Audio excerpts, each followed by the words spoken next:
चुलत्याचा अंतविधी न सांगता केल्याने डोक्यात दगड घालून चुलत भावाचा खून।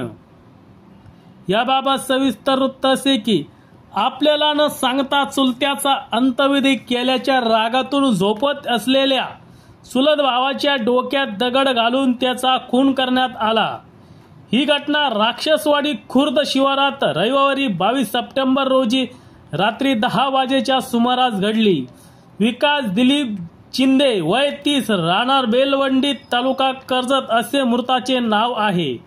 या प्रकरणी पोलिसांनी आरोपी यशवंत उर्फ पप्पू शांतीलाल चिंदे राहणार बेलवंडी तालुका कर्जत यास अटक केली आहे।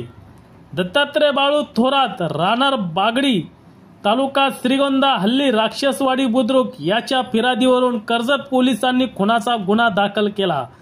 पोलिसांच्या माहितीनुसार राक्षसवाडी खुर्द येथे राहणारे यशवंत उर्फ पप्पू शांतीलाल चिंदे व विकास दिलीप चिंदे हे चुलत भाऊ आहेत। दोघांनाही दारूचे व्यसन असून त्यांच्यात कायम भांडणे होत असत। 6 महिन्यापूर्वी विकास दिलीप चिंदे याचे वडील दिलीप सयाजी चिंदे राहणार राक्षसवाडी बुद्रुक यांचे निधन झाले। मात्र आपल्याला न कळविता त्यांचा अंत्यविधी कसा केला या कारणावर रविवारी 22 सप्टेंबर रोजी रात्री 10 वाजता यशवंत व विकास यांच्यात हाणामारी झाली। त्यानंतर विकास झोपी गेला। मात्र त्याने केलेल्या मारहाणीच्या रागातून यशवंतने झोपलेल्या विकासच्या डोक्यात दगड घालून त्याचा खून केला।